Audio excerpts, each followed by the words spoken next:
한민수 대변인님, 네. 송영길 전 대표 동아일보 오늘 기사가 났던데요. 기자회견 직후에 귀국할 듯 이렇게 남았던데 사실입니까? 어떻습니까? 솔직히 뭐 그걸 제가 직접 확인한 뭐 방법은 없습니다. 직접 통화를 한 적도 없고요. 근데 다만 이제 송 전 대표께서 네. 현지에서 기자회견을 한다고 예고가 된 이후에 네. 당내 이제 움직임을 당 바뀌랄지 상황을 보면은 초선 의원 모임도 그렇고요. 그다음에 당내 가장 많은 의원들이 활동하시는 연구단체라고 할 수 있죠. 연구 모임이라고 할 수 있는 더 미래 의원들도 집단적으로声明을 내면서 네. 조기 귀국을 촉구했습니다. 네. 더 미래 같은 경우는 빨리 들어오지 않으면 당 지도부에 또 요청을 했죠. 강경한 조치를 취해달라고. 그리고 이제 정책의원총회에서 민주당 의원들이 하나로 의견을 모은 게 송영길 전 대표가 서둘러 귀국을 하는 게 좋겠다. 다수의 당내 분위기나 의원들 입장은 그런 겁니다. 이게 2021년 5월에 네. 전당대회 때 송영길 캠프에서 이루어진 일이라 알 수 있는 사람들이 많지 않습니다. 다수 의원들은 모르죠. 뭐 지금 해당됐다고 하는 압수수색을 받은 의원들이랄지 그리고 가장 뭐 정확하게 좀 전반적으로 흐름을 알 수 있는 분은 송영길 전 대표 아니겠습니까? 이런 요구들이 있기 때문에 그리고 이제 뭐 송 전 대표도 이런 상황을 저는 뭐 파리에 있지만 다 파악을 할 거라고 봅니다. 그래서 저 개인적으로도 송 전 대표님께서 이제 회견을 끝나면은 네. 최대한 서둘러서 들어오셔가지고 국내에서 또 뭐 관련된 입장이 있으면 입장을 밝히고 본인이 책임질 부분이 있으면 거기에 대한 소명을 또 하고 하는 게 맞지 않겠나 는 생각을 하게 됩니다. 최병 의원 어떻게 전망하십니까? 글쎄, 저는 이제 송영길 전 대표가 아직 완벽하게 조기 귀국하겠다 이렇게 결심을 한 거는 아니지 않는가 이런 직접적인 생각이 입장이 듭니다. 나온 건 아니에요. 오히려 이재명 대표 쪽에서 아니면 좀 민주당 의원들 가운데 일부 좀 압박용으로 서둘러서 뭐 조기 귀국 얘기를 하는 것 아닌가 이렇게 좀 의심을 하고 있는데 네. 저희도 뭐 정보가 전혀 없으니까 네. 적어도 언론도 좀 엇갈리는 것 같더라고요.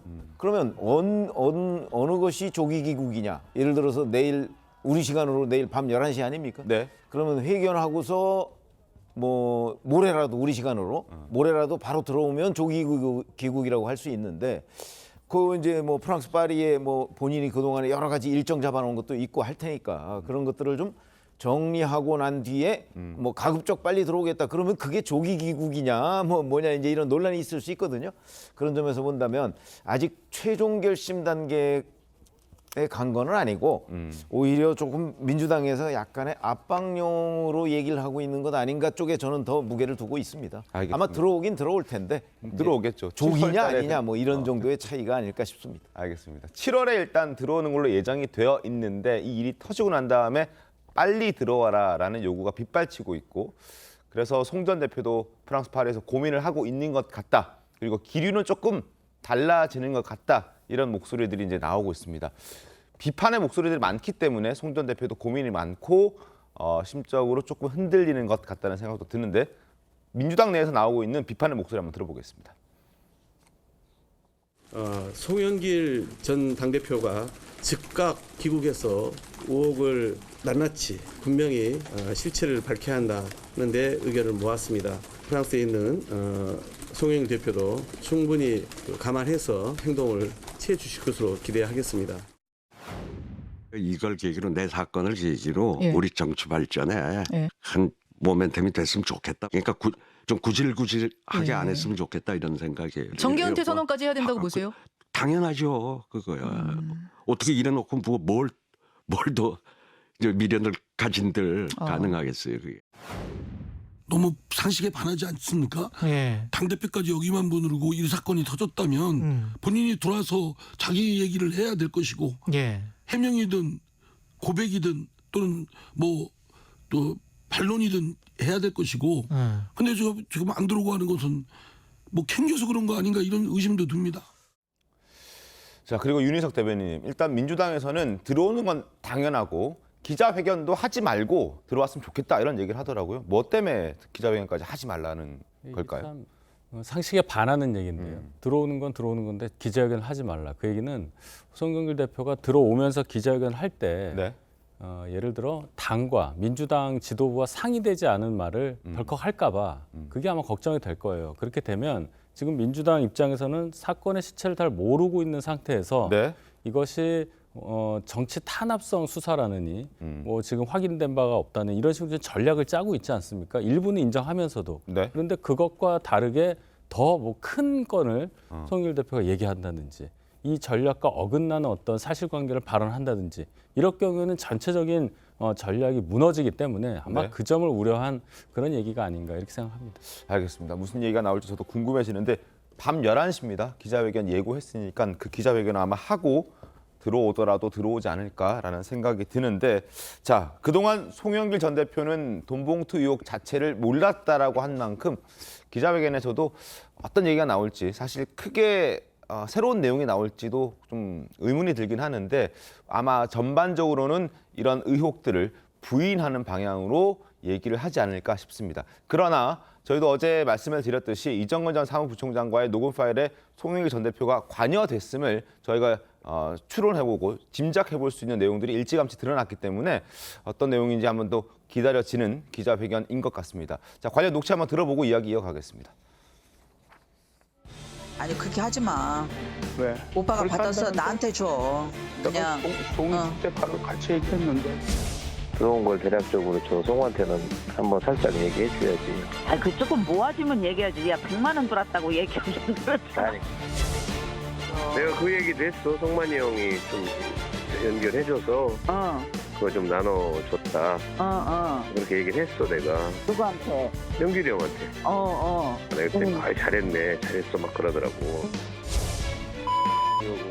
이거 셋이 튀는 거 잘 맞춰서 그거는 내가 잘 맞출게. 밤에 전화가지고 나한테 욕이란 다 퍼부어가지고 내가 잘못을 치면서 그래서 와서 지금 충성 부대를 만들어서 백업하는 그 군단을 내가 하여튼 오늘부터 만들게. 하여튼 뭐든 다 의논하고. 자, 한명수 대변인님, 일단 송영길 전 대표 지금 프랑스 파리에서 기자회견 예고했는데 어떻습니까? 좀 약간 폭탄 발언하는 그런 스타일입니까? 그래서 좀 걱정하는 겁니까? 어떻습니까? 송 전 대표께서 그러시겠습니까? 저는 뭐 그러지는 않을 거라고 생각을 하고요. 저는 이제 송 전 대표가 이제 이 사안이 좀 불거지고 네. 상황을 제대로 파악하지 못한 상태였기 때문에 그런 말씀이 나왔다고 생각하는데 어떤 이런 녹취 파일이 있는 상태에서 뭐 개인 일탈이라는 표현은 제가 볼 때도 좀 너무 섣부르지 않았나 생각을 합니다. 그러다 보니까 이제 그 다음부터 이런 녹취 파일이 나오니까 송 전 대표 입장도 조금 더 공공해지지 않나 싶어요. 근데 그래서 이제 좀 전에 앞에서 나온 것처럼 네. 뭐 기자회견을 안 했으면 좋겠다는 만약에 그런 의견들이 있다면 모르겠습니다. 개별적으로 누가 전달했는지는 모르겠는데 당 차원이랄지 뭐 대표랄지 그런 적은 없었기 때문에 그건 뭐 제가 알 수 있습니다.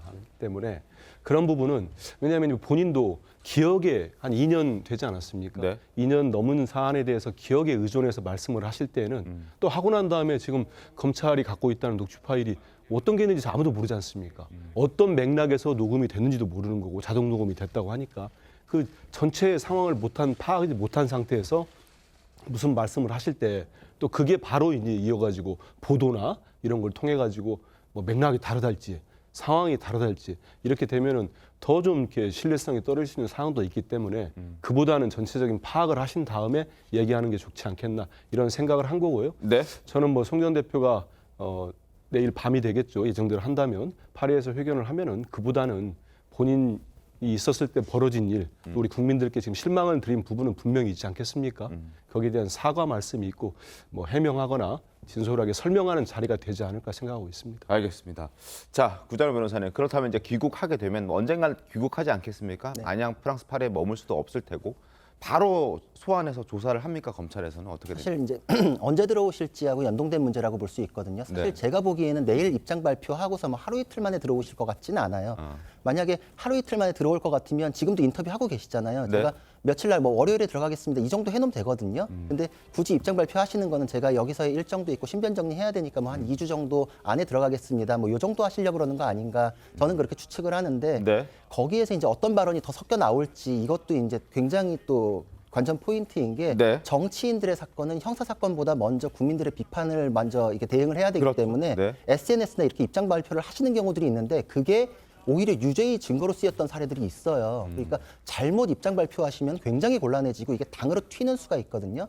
그리고 이런 사건의 경우에 그 녹취 파일이 많기 이제 확실하기 때문에 사실 유죄 가능성이 굉장히 높은데 이럴 때 관행이라고 하는 변명들을 하는 경우들이 많아요. 옛날에 박희태 의장도 그런 변명들을 했는데 법원에서 배척이 됐었거든요. 근데 만약에 그런 변명을 하기 위해 가지고 다른 후보도 그랬다. 뭐 이게 실비 측면에서 주는 거는 그냥 당연했다. 뭐 이런 식으로 하기 시작하면은 걷잡을 수가 없기 때문에 정제되지 않고 조율되지 않은 메시지가 나올까 봐 민주당 측에서도 그냥 일단 들어오고 변호사 선임해 가지고 협의 거쳐 가지고 형사적으로만 했으면 좋겠다. 아마 이런 의견들이 많지 않을까. 그러니까 제가 그냥 형사적인 측면에서 보면 입장 발표하면은 검찰에서도 체포 영장을 청구할 명분은 떨어지거든요. 그럼 한 2주 정도 시간을 벌겠죠. 그리고 들어와 가지고 변호사 선임해야 되니까 한 일주일 정도 주십시오. 이렇게 네. 하겠죠. 그러니까 소환 조사도 아마 그 정도 되면 한 3주 정도는 잡을 수 있어요. 한 달 정도 걸릴 수 그렇죠. 있다는 이제 얘기네요. 그렇게 보통 그렇게 이제 정치적 메시지도 던지고 이제 형사적으로 유리한 것도 챙길 수 있는 부분이 있기 때문에 송영길 대표도 아마 사건으로만 보면 그렇게 하지 않을까. 근데 이제 지금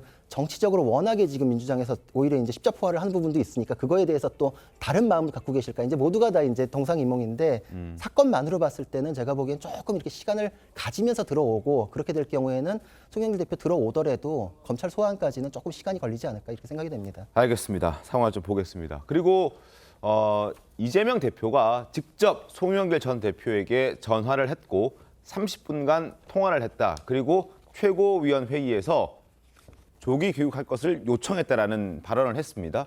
근데 이를 두고 여러 가지 말들이 또 나오고 있습니다. 김기현 대표와 장일찬 최고위원 목소리 들어보겠습니다. 민주당 이재명 대표가 송영길 전 대표와 30분간 전화 통화를 했다고 하는데 도대체 무슨 대화를 나눈 겁니까? 송 대표와 이재명 대표가 서로 말을 맞추어서 진실 은폐하기로 뭐이라도 한 겁니까?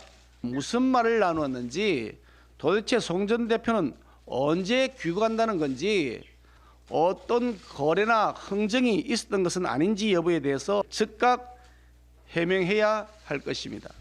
형님 나도 주세요 하는 돈봉투. 젊을 때는 새천년 NHK에서 도우미 불러서 놀고 나이 들어서는 돈봉투 돌리는 86 운동권은 이제 그만 정치에서 영원히 퇴장해 주십시오. 송영길 전 대표와 돈봉투 의원들을 즉각 출당시켜서 민주당의 돈봉투 문화를 찢어주십시오.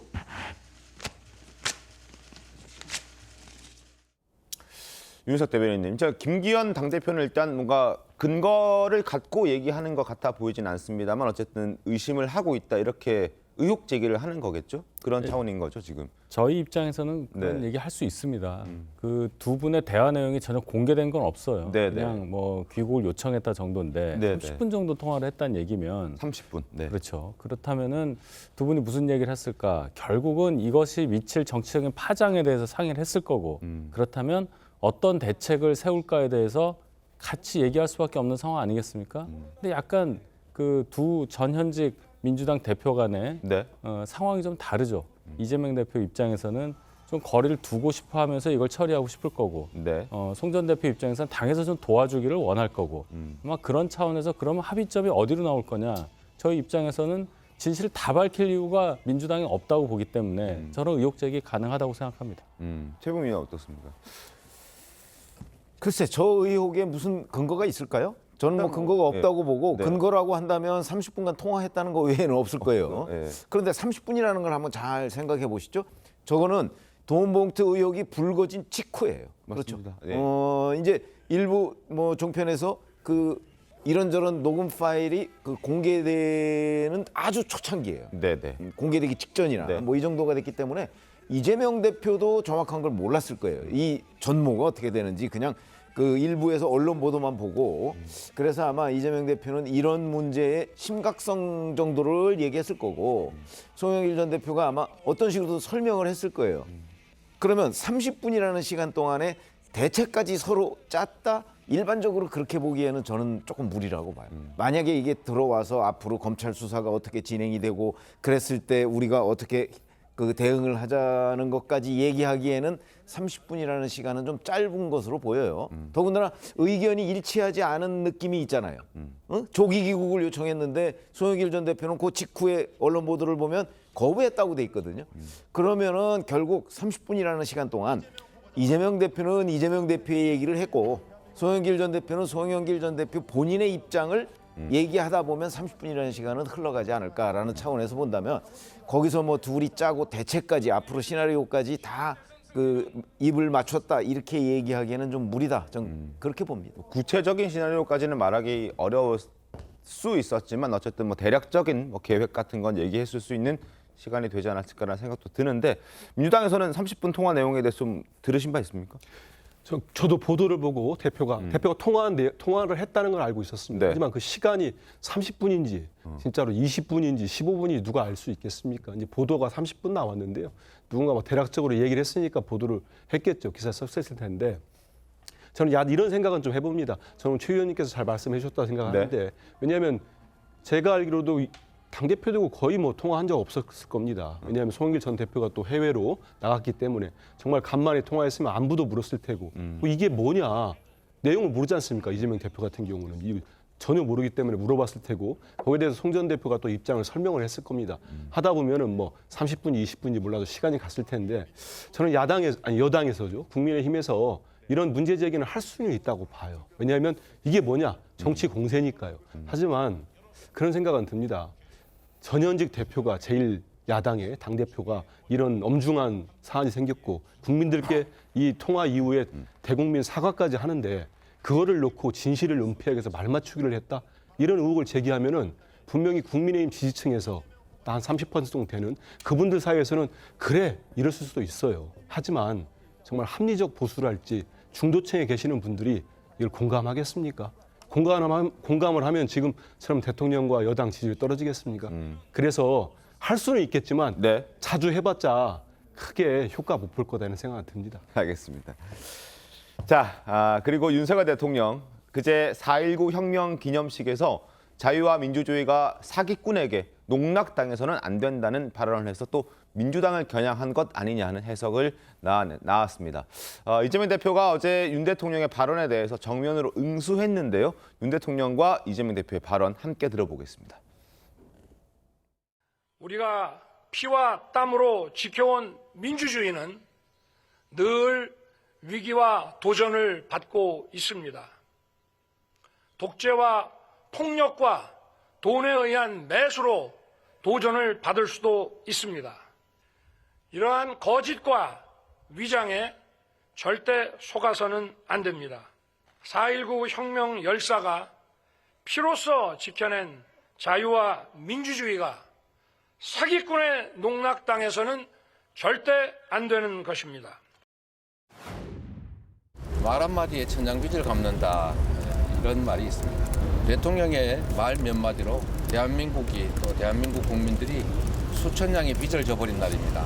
저는 대통령의 공식 기념사에서 사기꾼이라는 말을 들어본 적이 없습니다. 우리 국민들께서 느끼셨을 자괴감 이런 것들이 참으로 걱정이 됩니다. 자, 4.19 혁명 기념식에 이재명 대표도 참석했었습니다. 이재명 대표가 앉아있는 상황에서 윤석열 대통령이 이제 사기꾼, 조작, 뭐 가짜 이런 단어들을 좀 민감한 단어들을 꺼내 들었는데 이를 두고 이재명 대표를 겨냥한 것이다, 민주당을 겨냥한 것이다 이런 해석들이 많이 나왔는데 구자영 변호사님은 그렇게 보십니까? 아니면 사실 뭐 해석하기 나름 아닌가 싶은데 네. 저는 저 연설 보고서 자유와 평화, 민주주의에 더 꽂혔는데 어떤 분은 사기꾼에 꽂혔으면 그거는 자기 마음이고 그냥 어떻게 보면 자격지심일 수도 있거든요.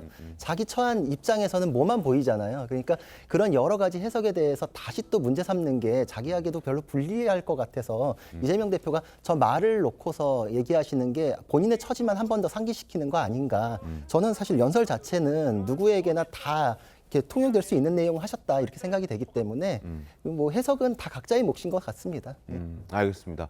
어찌됐든 저런 얘기들이 있었고 당시에 이재명 대표의 표정도 굉장히 안 좋았던 걸 어제 보여드리기도 했는데 새로운 입장이 나와서 잠깐 이재명 대표의 입장까지 소개를 해드렸습니다. 다시 돈봉투 얘기로 넘어와서 이 돈봉투 의혹에 대해서 사실 좀 민주당도 녹취 파일이 등장하면서 기획수사라든지 어떤 조작이라든지 이런 단어들이 좀 사라지는 듯 보였는데 다시금 이런 목소리들이 슬그머니 또 슬금슬금 기어나오고 있는 그런 상황입니다. 박찬대 의원과 박범계 의원의 목소리 들어보겠습니다. 검찰을 통해서 추측되고 있는 단편적으로 흘러나오는 보도 내용만 보고서 실체적 진실이 뭔지는 판단하기 굉장히 어려워요. 지금 구속되어 있는 이정근 씨의 녹취 파일이 외부나 방송국으로 유출될 가능성은 짐작하기가 상당히 어렵고요. 아직 사안이 실체가 분명히 드러나고 있지 않습니다. 뭐 매일같이 사실 피의사실 공표가 되고 있는 거 아니겠습니까? 1차적인 규명이 필요합니다. 그러나 그 규명과 별도로 송영길 전 대표는 들어와야 됩니다. 자, 윤희석 대변인님, 지금 녹취 파일까지 공개된 상황에서 기획수사라니 이런 얘기를 할 수 있는 게 어떻게 좀 받아들이십니까? 이게 국민들이 납득하겠냐는 거예요. 그 수사를 기획한다는 그 단어 자체가 형용 모순입니다. 뭔가 죄를 지었고 혐의가 있기 때문에 수사를 하는 거지. 그럼 만들어서 수사를 했다는 얘기잖아요. 네. 지금 대한민국이 2023년인데 그게 가능한 사회냐 한번 스스로 우리가 물어보면 답이 나오는 얘기라고 보고 네. 민주당에서 이걸 방어하려는 상황은 충분히 이해를 하지만 이 돈봉투 관련해서도 자꾸 무리하잖아요. 뭐 300만 원은 뭐 어떤 뭐 차량 뭐 유지비라든지 기름값 이렇게 얘기하다가 사과한 의원이 있었고 한 달 50만 원 식대는 뭐 한 달 그 식대도 안 된다 50만 원이라는 돈이 액수를 줄여서 죄의 경중을 판별하려고 하는 본질에서 벗어난 방어를 하고 있지 않습니까? 따라서 민주당에서 공공한 상황은 알겠지만은 이런 식으로 국민들께 설명하기보다는 네. 그냥 단순하게 얘기하면 돼요. 송영길 대표 빨리 오셔서 네. 기자, 언론의 이 실상을 정확하게 얘기를 하고 검찰 수사에 협조하겠다. 이 정도 이상 지금 얘기할 게 없습니다. 알겠습니다. 네. 자, 민주당도 여러 가지 골치가 아프니까 이러저런 해명도 하고 또 반박도 하고 있는 그런 상황인데 지금 여의도 정치권에서는 이 돈봉투 명단 정보지가 막 돌고 있습니다. 버전도 여러 가지로 돌고 있는데 그 명단에 오른 민주당 의원들 중에서 장경태 의원과 김용민 의원이 있는데 허위사실 유포죄로 그 유포자들을 고발하겠다고 얘기하는데요. 이거 뭐 어떻게 처리할 수 있는 방법이 있습니까? 누가 유포했는지도 모르는 상황에서. 그렇죠. 그래서 수사하기가 사실은 쉽지는 않습니다. 왠지 SNS로 퍼지는 거는 기하급수적으로 이제 천문학적인 범위까지 쫙 이렇게 퍼지거든요. 따라 올라가는데 중간에 또 IP가 이제 외국에서 거쳐가지고 들어오는 거를 사용하는 계정도 있어요. 그럴 경우에 추적이 또 끊기고 이러면 이제 맨 처음에 작성자를 찾아내는 것이 뭐 포털에 누가 글 올린 거 찾아내는 거하고는 또 차원이 다릅니다. 그래서 이거는 사실상 수사가 진행되기는 좀 어려워지고 그리고 또 이게 정치인들 같은 경우에는 내가 결백하다라면서 이제 고소를 해놓고 시작하는 경우도 있기 때문에 그것도 알 수 없거든요. 근데 또 그러니까 받은 사람 쪽에 대한 수사가 되고 이게 진짜 허위 사실이 맞는지 이게 또 연동되기 때문에 이 수사는 굉장히 뒷전으로 밀릴 수밖에 없어가지고 현재로서는 고소장을 뭐 접수를 하더라도 진행되기는 좀 어려워 보입니다.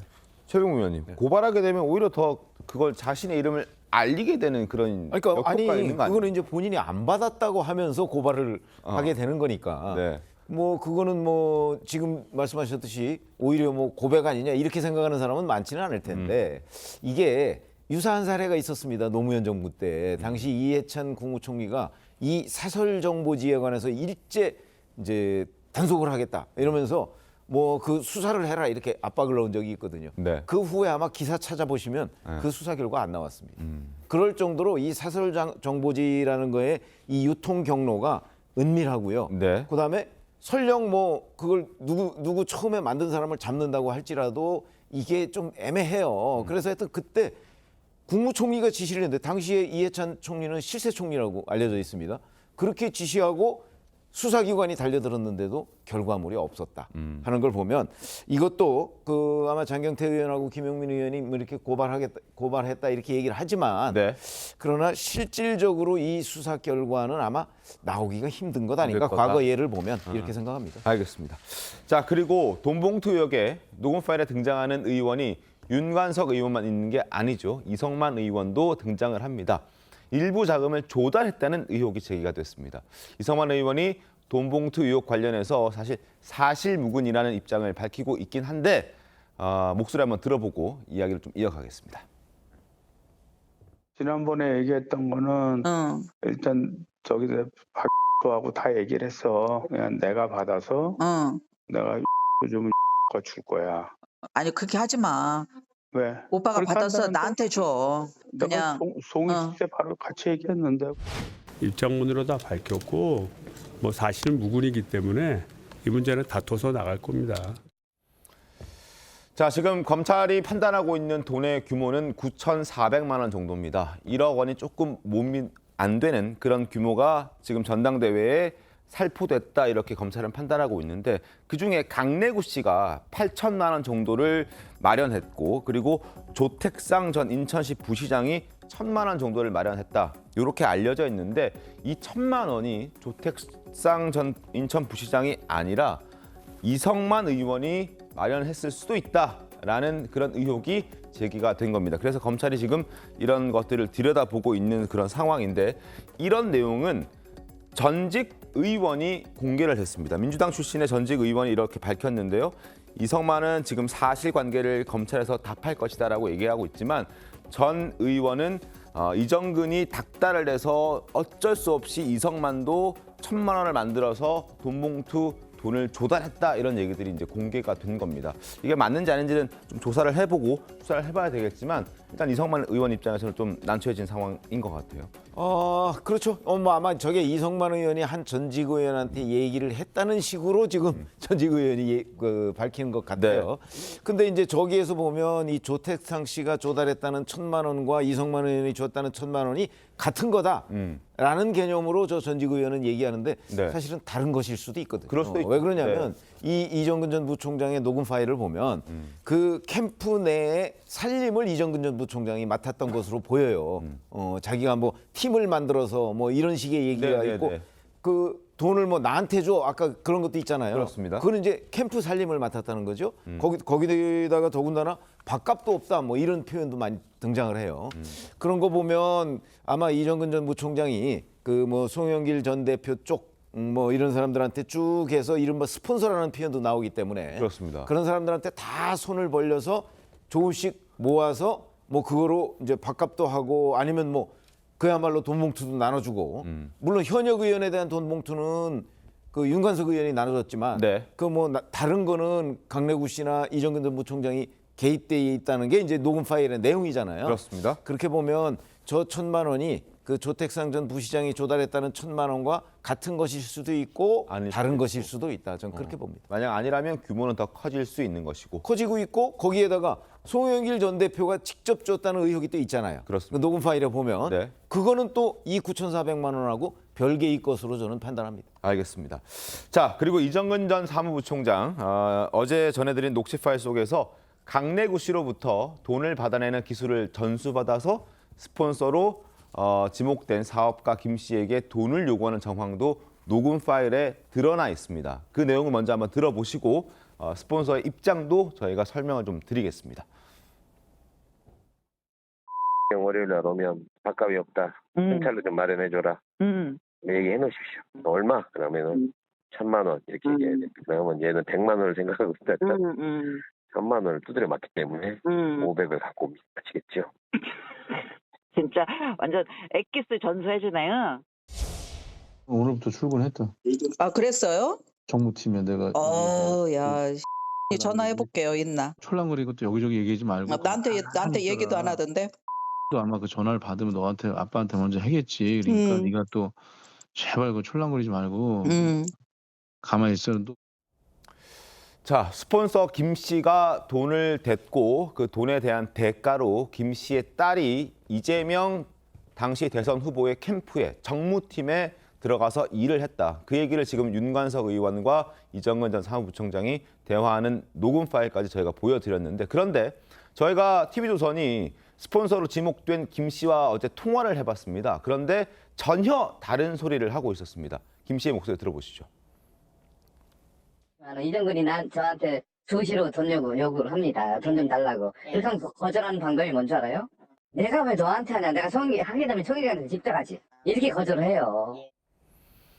자, 일단 서로 돈을 받아내는 방법을 모의했는데 이 사람은 거절하는 방법도 잘 알고 있는 그런 상황이었습니다. 그러나 김 씨가 설명하는 걸 들어보면 그 딸이 이재명 대선 캠프에 들어가서 일을 한 건 맞지만 그건 돈을 준 대가로 들어간 것이 아니라 돈을 주지도 않았고 준 대가로 들어간 것이 아니라 과거 딸이 의원실에서 근무했던 경력이 있기 때문에 그 경력으로 들어가서 정무팀에서 일을 했다라고 설명을 하고 있습니다. 전혀 다른 얘기가 나오고 있어서 이 부분도 한번 살펴봐야 될 것 같은데 왜 이렇게 입장이 완전 부인하는 입장을 내놨더라고요? 이걸 뭐 인정 안 하겠죠. 만약 사실이라고 네. 해도 이건 수사의 영역이니까 제가 단정하지는 않겠습니다. 네. 근데 참 놀라운 것은 아까 방금 전에 나왔던 그 녹취 그 대화 내용이지 않습니까? 네. 음성을 들어보면 이게 과연 이 민주당에서 그래도 비중 있게 정치하시는 분들 사이에 오갈 수 있는 대화냐?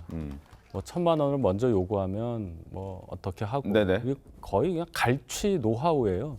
뭐 엑기스라는 단어까지 쓰면서 얘기하지 않습니까? 참 부끄럽고 두 번째 대화에 보면은 누구 딸이 어떻게 됐다 이 얘기가 지금 방금 연관되는 건데 이게 사실이면 그냥 매관 매직이잖아요. 돈 주고 관직을 사는 거랑 똑같은 얘기인데 이게 지금 가능한 상황이 민주당 전당대회에서 벌어졌다는 것 자체가 민주당이 지금 거대 야당이잖아요. 네. 과반을 훨씬 넘는 그런 의석을 가지고 국회 권력을 장악하고 있는데 이 당에서 이런 일이 벌어졌다는 것 자체가 국민들께 어떻게 보일지 정치권에 몸담은 사람으로서 참 부끄럽습니다. 사실 이게 정말 참담하기도 할 뿐만 아니라 형사적으로도 가장 안 좋은 내용이 나온 거예요. 왜냐하면 돈이 오고 간 것, 특히 이제 우리 흔히 아는 뇌물죄에서도 네.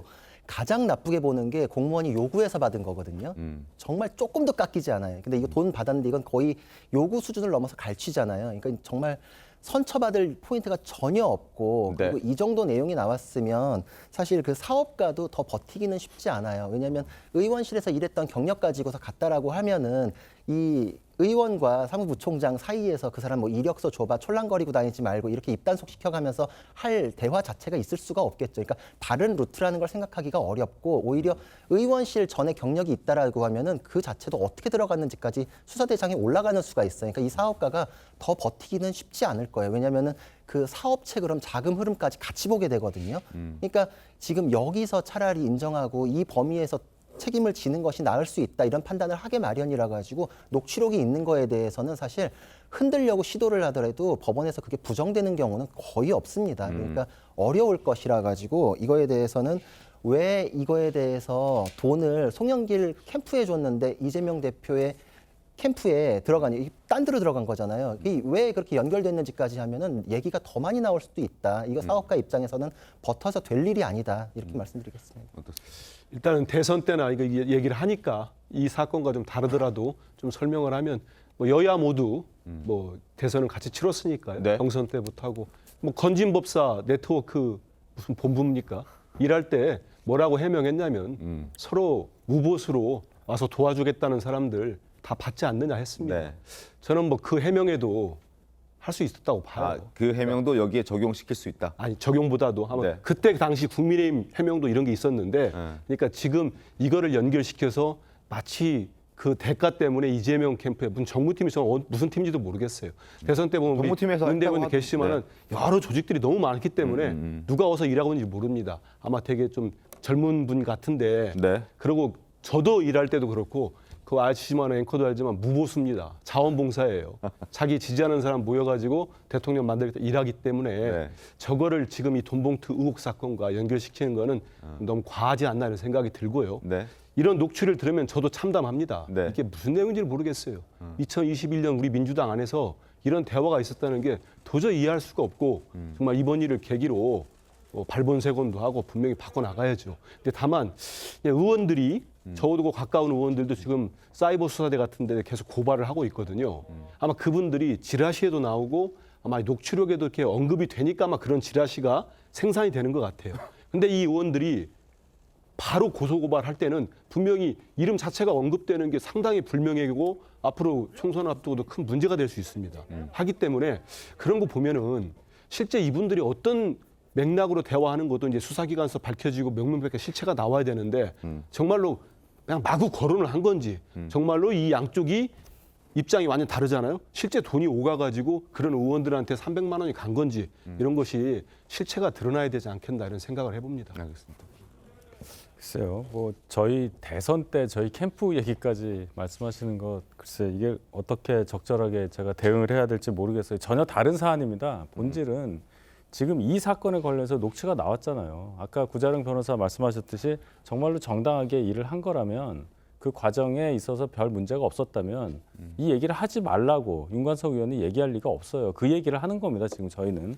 그렇고 그 여러 가지 상황으로 볼 때 이건 그냥 부끄러운 일이에요. 그리고 민주당 입장에서는 구구절절할 얘기가 없습니다. 제가 아까 말씀드렸듯이 그냥 빨리 들어와서 가장 이 사건에 책임을 져야 할 인물인 송영길 전 대표가 빨리 언론에 먼저 검찰 수사 받는 건 별개로 하고요. 빨리 진상을 밝혀달라. 이 얘기만 하는 것이지 더 이상 얘기할 필요가 없어요. 알겠습니다. 자, 오늘 내일 저녁입니다. 11시에 송영길 전 대표 기자회견 한다고 하니까 그 내용 보고 그리고 얼마나 빨리 귀국해서 또 입장을 밝힐지 지켜보도록 하겠습니다. 그리고 강래구 씨가 오늘 영장실질심사 받는데 검찰에서는 증거인멸 또 사안이 엄중하다는 이유로 구속영장을 청구하긴 했는데요. 법원의 판단이 어떻게 될지 그 부분도 한번 눈여겨보도록 하겠습니다.